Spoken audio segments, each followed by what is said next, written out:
नमस्कार दोस्तों, आज अपन घन और घनाभ के बारे में पढ़ रहे हैं। यहाँ से बहुत ही अच्छे प्रश्न आते हैं। एक बार अपन घन और घनाभ के बारे में पहले चर्चा कर चुके हैं, फिर वापस मैं बताता हूँ। पीटीटी, बीएसटीसी, रेलवे, ग्राम सेवक, ऐसे एग्जाम में ये प्रश्न बहुत आता है। पूरा घन और घनाभ मैंने इसको 3 टुकड़ों में बांटा है। पहला है बड़े घन को छोटे घनों में काटना, मतलब बड़ा घन रहेगा उसको छोटे घनों में काटेंगे, ऐसे प्रश्न अपन इसमें समझेंगे। दूसरा, विभाजन के बाद घनों की पहचान। अगर घनों को काट देंगे तो उनका जो विभाजन होगा, विभाजन के बाद कौन से घन ऐसे रहेंगे जिनकी एक सतह दिख रही है, कौन से ऐसे घन रहेंगे जिसकी 2 दिख रही है, किसी की 3 दिख रही है या किसी की 1 भी नहीं दिख रही, वो अपन यहाँ पे करेंगे। तीसरा, अगर रंगीन घन होता है, यानी कि अगर जो घन होता है उसकी सतह को कलर कर दिया जाता है, तो ऐसे प्रश्न अपन यहाँ पे देखेंगे। तो देखो शुरू करते हैं। सबसे पहले अपन देखते हैं बड़े घन को छोटे घनों में विभाजित करना या काटना। इससे पहले मैं आपको घन के बारे में बता देता हूं कि घन होता क्या है। देखो, घन एक षटफल की त्रिविमीय आकृति होती है जिसकी सभी भुजाएं यानी कि लंबाई, चौड़ाई और ऊंचाई एक ही जैसी रहती है। यानी कि ये जो दिख रही है ना, इसकी अगर अपन इसको लंबाई मानते हैं, इसको अपन चौड़ाई मानते हैं, ये बिट्स, और अगर इसको अपन हाइट मानते हैं तो इसकी तीनों बराबर रहेगी। ठीक है, यहाँ पे अपन देखते हैं ये जो दिख रहा है ना आपको, ये घन के बारे में कुछ और देख लेता। ये होते हैं इसके कोने, कोने शीर्ष भी बोलते हैं इनको। ठीक है, इंग्लिश में बोलते हैं वर्टेक्स। इनकी संख्या कितनी होती है? 1 2 3 4 5 6 7 और 8, यानी कि हर घन में कुल 8 कोने होते हैं। दूसरा ये दिख रहा है आपको, ये इसको बोलते हैं भुजा। ठीक है, किनारा भी बोलते हैं इसको, और इसको इंग्लिश में बोलते हैं एज, EDGE। इनकी संख्या कितनी है? 1 2 3 4 4 8 और 4 4 3 12, यानी कि एक घन में कुल 12 किनारे होते हैं। घना पे भी ऐसे कैसे होते हैं।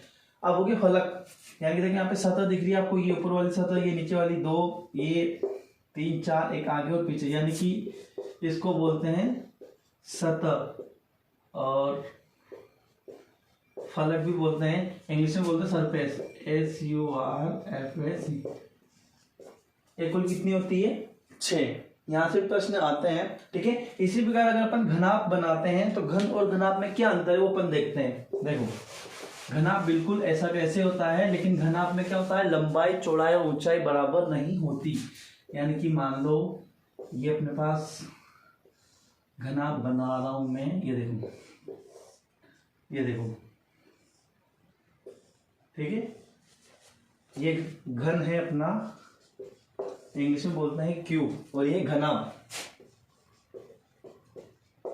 इंग्लिश में बोलते हैं क्यूबॉइड। ठीक है, इसी में भी ये 8 कोने हैं, ये 12 किनारे हैं और 6 फलक है, लेकिन ये बस लंबाई, चौड़ाई, ऊंचाई, इनकी भुजाएं अलग अलग, तो इसके हिसाब से अलग अलग है। अब अपन देखते हैं बड़े घन को छोटे घन में काटेंगे तो क्या करेंगे, है ना। यानी कि एक प्रश्न लिखता हूं मैं, देखो, एक 15 सेंटीमीटर भुजा वाले बड़े घन को 3 सेंटीमीटर भुजा वाले छोटे घन में काटने पर बनने वाले छोटे घनों की संख्या बताइए। ना, छोटे घनों की संख्या बताइए। ठीक, इस टाइप से आपके पास प्रश्न आएगा, है ना। देखो यहाँ पे अपन देखते हैं, इस प्रकार के प्रश्न में अगर बड़े घन की भुजा अपन को दी गई है और छोटे घन की भुजा भी अपन को दी गई है, और वो पूछ रहा है बनने वाले छोटे घनों की संख्या पूछ रहा है, तो अपन क्या करेंगे। पहला तरीका तो अपने पास है, ये देखो, छोटे घनों की संख्या बराबर बड़े घन का आयतन बटा छोटे घन का आयतन। बड़े घन का आयतन बटे छोटे घन का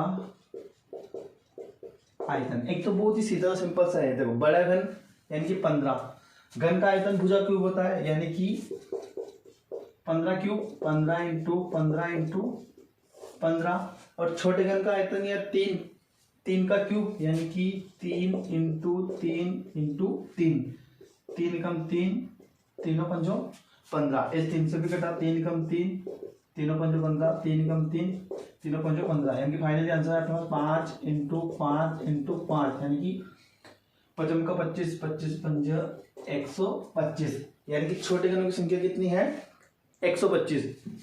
एक तरीका तो ये हो गया। दूसरा तरीका थोड़ा मैथमेटिकल में, है ना। देखो उसमें देखते हैं, उसमें अपन क्या करेंगे, n और बड़ा n काम में लेंगे, उसके हिसाब से अपन उसको निकालेंगे। देखो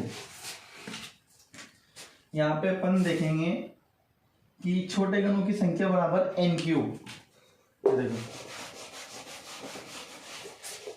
छोटे गणों की संख्या बराबर n क्यूब। अब ये n क्या है, यानी कि n बराबर बड़े घन की भुजा बटा छोटे घन की भुजा। ध्यान से देखो इधर, n का मतलब है बड़े घन की भुजा बटा छोटे घन की भुजा, उनका क्यूब निकाल लो तो क्या आ जाएगा अपन बनने वाले छोटे घनों की संख्या। बड़े घन की भुजा कितनी है 15 और छोटे घन की भुजा 3, 3 कम 3, तीनों पंजो 15, यानी कि अपने पास कितना आया 5, यानी कि अपने पास आया n बराबर 5 और अपन को छोटे घनों की संख्या मतलब n क्यूब, यानी कि 5 का क्यूब 125, यानी कि दोनों ही कंडीशन में अपन को यहाँ पे 125 आंसर आ जाएगा। ये वाला तरीका अपन यहाँ पे सूत्र में काम में लेंगे, क्योंकि जो बाकी के जो अपन विभाजन के बाद जो घनों को पहचानेंगे तो उसमें ये n क्यूब वाला तरीका अपन को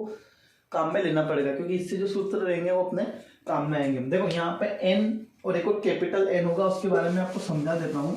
देखो कैपिटल n और n, एक तो है कैपिटल N और एक है स्मॉल n। कैपिटल N बराबर होता है बनने वाले छोटे घनों की संख्या और स्मॉल n का मतलब होता है बड़े घन की भुजा बटा छोटे घन की भुजा। ठीक है, अब इन दोनों के बीच में संबंध है n बराबर n क्यूब।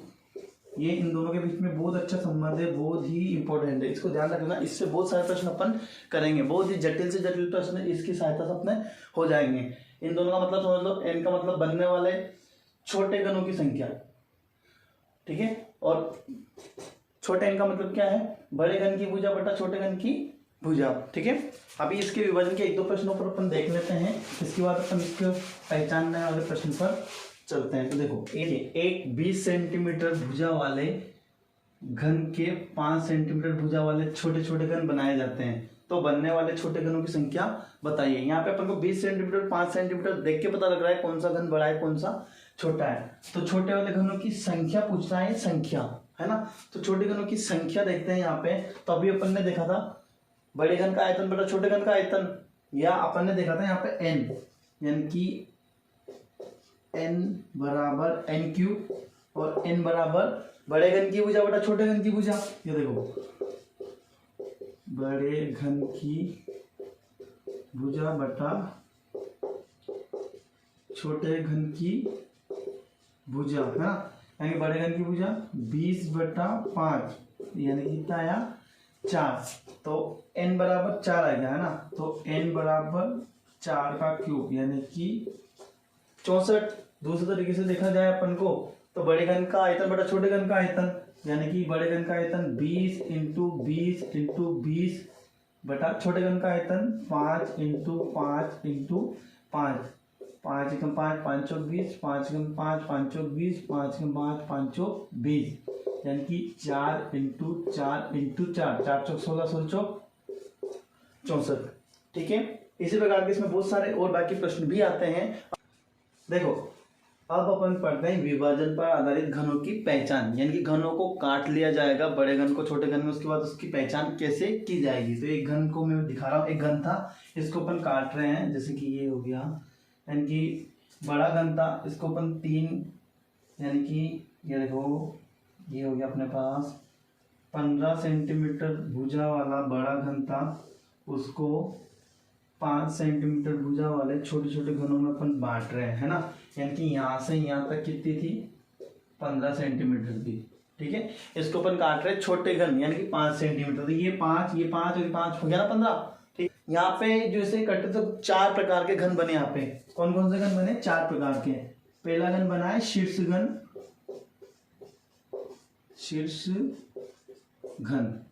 दूसरा बना है मध्य घन, मध्य घन।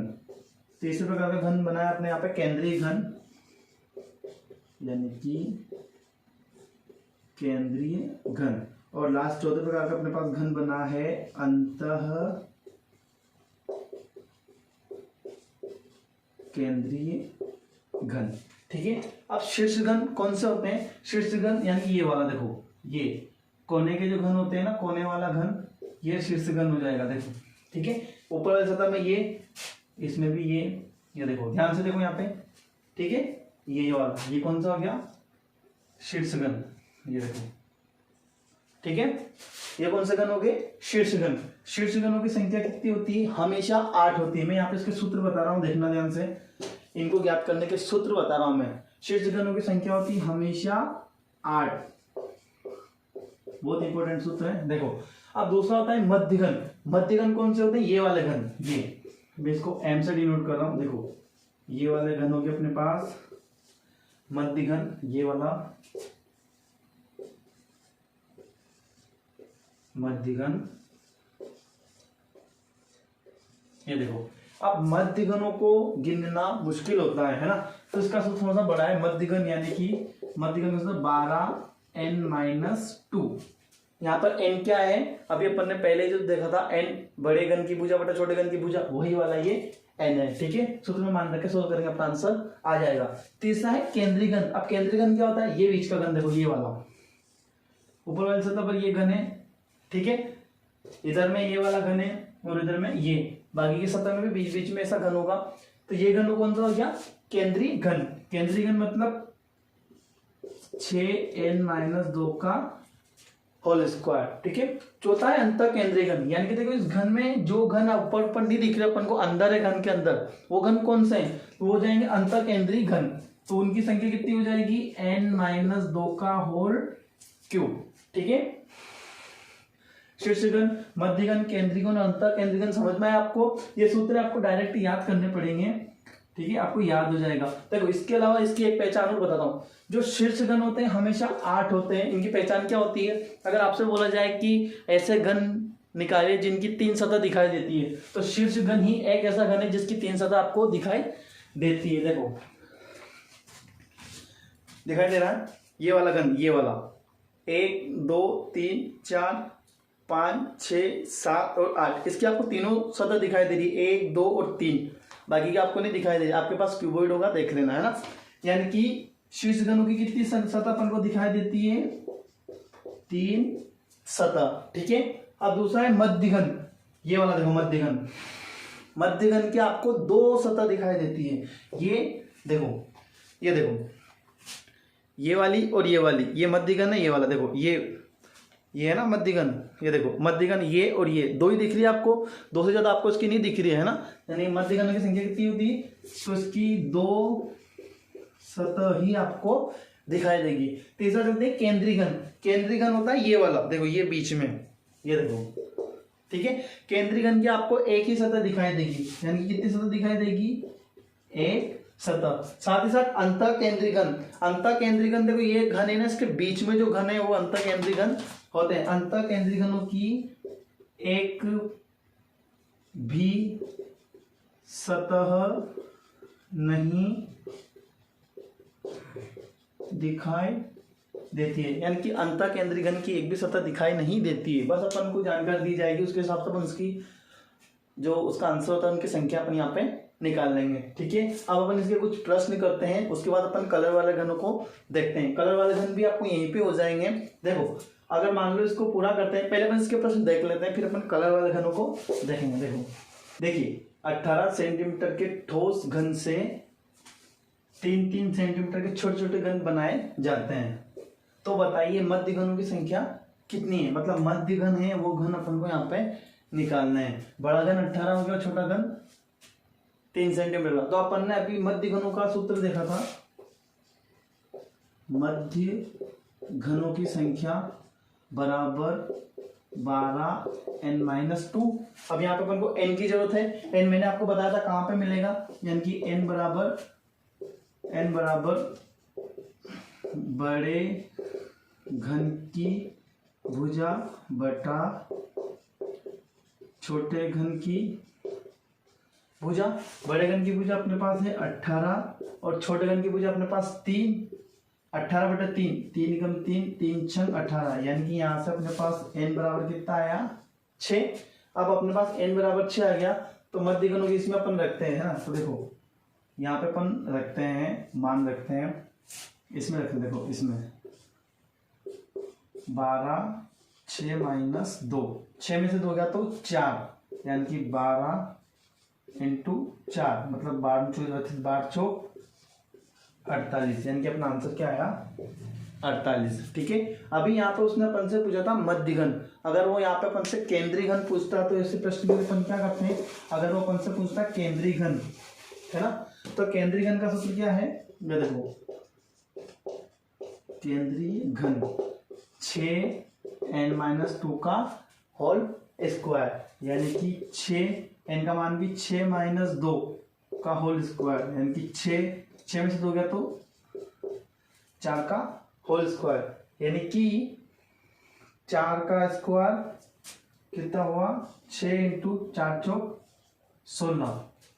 ठीक है, 16 56, यानी कि टोटल अगर केंद्रीय घन बनेंगे तो कितने बनेंगे 96। अगर अंतर केंद्रीय घन पूछ लिए जाते हैं, अगर पूछ लिए जाते हैं कि अंतर केंद्रीय घन कितने हैं, तो यहाँ पे अपन देखते हैं अंतः केंद्रीय घन। अभी अपन देखा था अंतः केंद्रीय घनों का सूत्र था n-2 की घात 3। यहाँ पे n का मान अपने पास 6-2 की घात 3, तो कितना हो अपने पास 6 में से 2 गया तो 4, यानी कि 4 का क्यूब, 4 चौक 16, 16 चौक 64, यानी कि अंतः केंद्रीय घन कितने हैं 64। अगर अपन से पूछ लेता वो कि शीर्ष घनों की संख्या कितनी है, तो अपन डायरेक्ट ही बता देते वो कितनी है भैया 8। ठीक है, अगला प्रश्न देखते हैं। आया समझ में, जिसको नहीं आया भी 1-2 प्रश्न में आपको समझ में आने लग जाएगा। देखिए एक घन को 125 भागों में विभाजित किया गया। यहाँ पे काटने के बाद छोटे छोटे घन उनकी संख्या यहाँ पे दे दी है ना, 125 भागों में विभाजित किया गया। यदि छोटे वाले घन की भुजा 3 सेंटीमीटर है, यानी कि छोटा वाला घन है ना उसकी भुजा 3 सेंटीमीटर है, तो बताइए बड़े वाले घन की भुजा क्या रही होगी। मतलब बड़ा घन है उसकी भुजा क्या है, ये बोल रहा है एक बड़ा घन था, बहुत बड़ा घन, उसको 3 सेंटीमीटर भुजा वाले छोटे छोटे घनों में बांटा, तो 125 घन उनको प्राप्त होंगे। वो पूछ रहा है कि बड़े घन की भुजा क्या रही होगी। तो देखो मैंने आपको यहाँ पे बताया था, बहुत इजी है, यूपीएससी में आया हुआ है, इंपॉर्टेंट भी है, ध्यान से देखना है। देखो मैंने आपको यहाँ पे बताया था कि n बराबर n³ है ना, ये कुल घनों की संख्या और ये n। ठीक है, तो यहाँ से ये क्यूब इधर जाएगा तो तीनों का घनमूल कर लेंगे अपन, दोनों पक्षों का घनमूल करेंगे। ठीक है, दोनों पक्षों को घनमूल करेंगे अपन, तो n की घात 3 बराबर n आ जाएगा। ठीक है, अब यहाँ पे n का उसका मान रखते हैं। देखो ये कितना हो गया, n बराबर कुल छोटे घनों की संख्या, यानी कि 125 बराबर n का मान बड़े घन की भुजा बटा छोटे घन की भुजा। अब 125 का घनमूल कितना होता है 5, 5 बराबर बड़े घन की भुजा, बड़े घन की भुजा बटा छोटे घन की भुजा 3, तो मैं यहाँ पे लिखता हूँ 3, वर्ग गुणन कर लेंगे है ना, तो 5×3 15, 5 × 3 बराबर बड़े घन की भुजा है ना, यानी कितना आ गया 15 सेंटीमीटर, यानी कि बड़े वाले घन की भुजा कितनी दी होगी 15 सेंटीमीटर। ठीक है, अगला प्रश्न देखते हैं। आया आपको समझ में ये? नहीं आया एक और बार देखो। यहाँ पे जो एक घन था उसको 125 भागों में विभाजित किया गया। तो अपन ने देखा था कैपिटल एन बराबर होता है कुल छोटे घनों की संख्या, यानी कि ये तो हो गया अपने पास कैपिटल एन। और यदि छोटे घन की संख्या भुजा 3 है, 3 सेंटीमीटर, तो बड़े घन की भुजा क्या होगी? तो अपन ने देखा था छोटे एन का मान क्या होता है? बड़े घन की भुजा बटा छोटे घन की भुजा। बड़े घन की भुजा अपने पास नहीं है, छोड़ देंगे, छोटे घन की अपने पास है, रख देंगे। दोनों के बीच का ये संबंध था, मैंने बताया था, बहुत इंपॉर्टेंट है। तो इसी से अपन इसका आंसर निकाला। ऐसे और भी प्रश्न आएंगे तो आप कर लेना। अभी अपन 1-2 प्रश्न और देखते हैं अगला प्रश्न। 1 सेंटीमीटर भुजा के 64 घनों को सजाकर एक बड़ा घन तैयार किया गया। तो बताइए ऐसे कितने घन होंगे जिनकी एक भी सतह दिखाई नहीं दे रही होगी। अभी अपन ने पढ़ा था एक भी सतह नहीं दिखाई दे रही, इसका मतलब अंतःकेंद्रीय घन, अंतःकेंद्रीय घनों के बारे में ये पूछ रहा है। और अंतःकेंद्रीय घनों का अपन को सूत्र पता था n-2 यहाँ पे अपन को n का मान चाहिए, लेकिन इसने अपन को दिया है n, कैपिटल n का मान दिया इसने 64, और ये छोटे घन का दे रहा है ये 1, तो बड़े घन का मान क्या होगा? तो अभी अपन ने देखा था n बराबर n3, दोनों पक्षों का वर्ग घनमूल करने पर n बराबर n का मान कितना है? 64, यानी कि 64 का घनमूल बराबर n। 64 का घनमूल होता है 4, तो 4 बराबर n, यानी कि अपने पास n का मान कितना आ गया? 4। छोटे n का मान अपने पास आया है 4। ठीक है, वो पूछता है एक भी सतह दिखाई नहीं दे रही है, तो ऐसे घन अपन कहां से निकालेंगे? तो देखो ऐसे घन निकालने के लिए अपन क्या करेंगे, यहाँ पे मान रख देंगे, यानी कि 4 - 2 4 में से 2 क्या तो 2, यानी कि 2 2 3 4 दूनी 8, यानी कि 8 भी वाला अपना सही है। 8 ऐसे घन है जिनकी संख्या, मतलब जिनकी एक भी सतह अपन को दिखाई नहीं देती है। आया समझ में? पहले हमारे पास चौथा भी ऐसे ही था। वापस देखो, यहाँ पे उसने कैपिटल एन की संख्या अपन को दी गई है, तो कैपिटल एन और स्मॉल एन में जो रिलेशन है, उस रिलेशन से इनके बीच का रिलेशन निकाल के अपन एन का मान निकाल लेते हैं। बस इसमें अपन मान रखने के तो अपना आंसर आ जाएगा। एक प्रश्न और देखते हैं। देखिए बहुत ही अच्छा प्रश्न है। एक 30 सेंटीमीटर भुजा के घन को 216 छोटे छोटे घनों में विभाजित किया जाता, मतलब एक बड़ा घन था 30 सेंटीमीटर भुजा का, उसको काट के छोटे छोटे घन बनाए। कितने बनाए? 216 घनों में विभाजित किया जाता है। तो बताइए छोटे घन की भुजा क्या है? अब छोटे घन की भुजा अपन को निकालनी है। तो देखो यहाँ पे अभी अपन ने पढ़ा था वही एन वाला, कैपिटल एन बराबर छोटे एन का क्यूब। ठीक है, अब छोटे घन और बड़े घन का अनुपात एन होता है। यहाँ पे ये क्या दे रखा अपन को? बड़े घन की भुजा, और ये अपन को दे रखा है कैपिटल एन का मान। तो कैपिटल एन का मान है 216 बराबर एन क्यूब। दोनों पक्षों का घनमूल लेंगे तो 216 बराबर एन, तो 216 का तो कितना आ जाएगा? 6 का घन 216 होता है ना, 6 बराबर एन, यानी कि एन का मान अपने पास कितना आ गया? 6। तो देखो 6 बराबर एन बराबर कितना होता है? बड़े घन की भुजा बटा छोटे की भुजा, बड़े की भुजा बटे छोटे की भुजा। देखो तो 6 बराबर बड़े घन की भुजा अपने पास 30 बटा छोटे घन की भुजा, तो 6 कम 6 6 पंजे 30, यानी कि क्या बचा अपने पास? यहाँ पे 1 बचा। 1 बराबर 5 बटा छोटे घन की भुजा, ये छोटा इधर आ जाएगा, यानी कि देखो छोटे घन की भुजा बराबर 5, यानी कि अपना आंसर क्या आया? 5। ठीक है, इस प्रकार के प्रश्न आपसे पूछे जाएंगे। लॉजिकल प्रश्न यहाँ पे ज्यादातर पूछे जाएंगे, तो इसके प्रश्न का आंसर आप निकाल लेना। अब अपन देखते हैं यहाँ पे जो रंगीन घन रहते हैं ना, यहाँ पे घन या तो क्या रहेंगे, सभी सतह को एक ही रंग से रंग दिया जाएगा, या आमने सामने वाली सतह को अलग अलग रंग से रंग दिया जाएगा। इस प्रकार के प्रश्न यहाँ पे पूछे जाएंगे। तो अगर एक ही सतह को रंगों से रंग दिया जाएगा या अलग अलग सतहों को रंगों से रंग दिया जाएगा। तो उस प्रकार के प्रश्न अपन देखते हैं यहाँ पे। अभी जो पहले अपन ने विभाजन में जो कंसेप्ट पढ़ा था, एक सतह दिखाई देने वाले प्रश्न जो घनों के जो देखते हैं ना,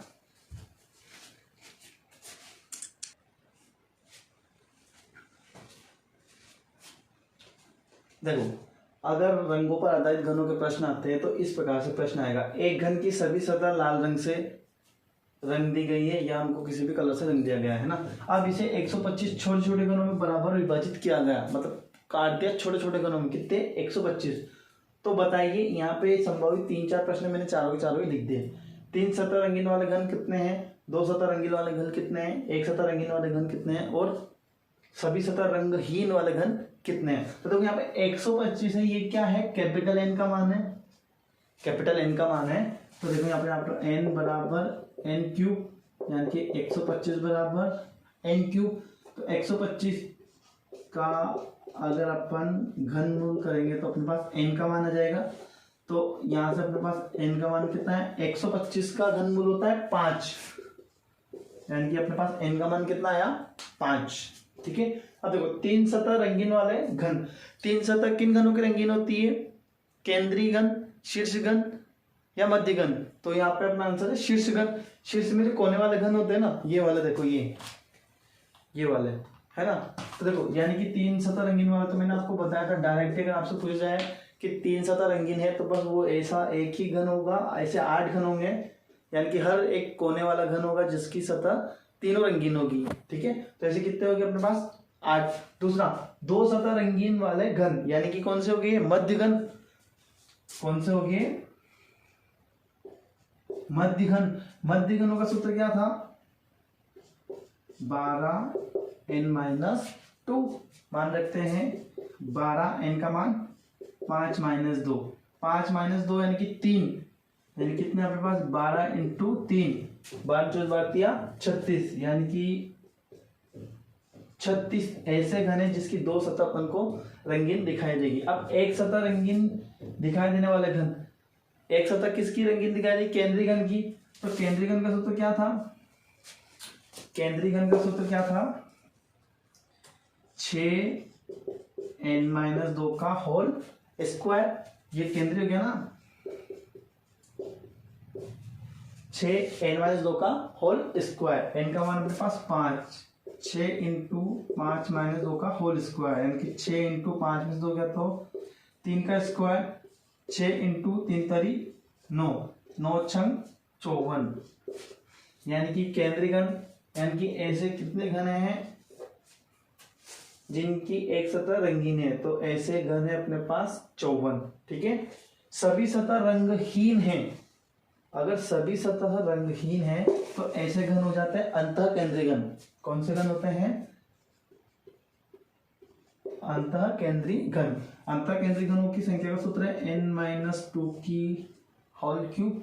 n का मान अपने पास 5-2 का होल क्यूब, 5 में से 2 गया तो 3, 3 का होल क्यूब कितना होता है, 3 × 9 = 27, यानी कि सभी सतह रंगहीन होंगे। ऐसे घन कितने अपने पास 27। ठीक है दोस्तों, तो घनों पर आधारित जो बाकी जो कलर वाले प्रश्न थे, इसी प्रकार के प्रश्न यहाँ पे आते हैं। मैं ज्यादा प्रश्न यहाँ पे नहीं करवा सकता क्योंकि अपनी वीडियो लंबी हो जाएगी।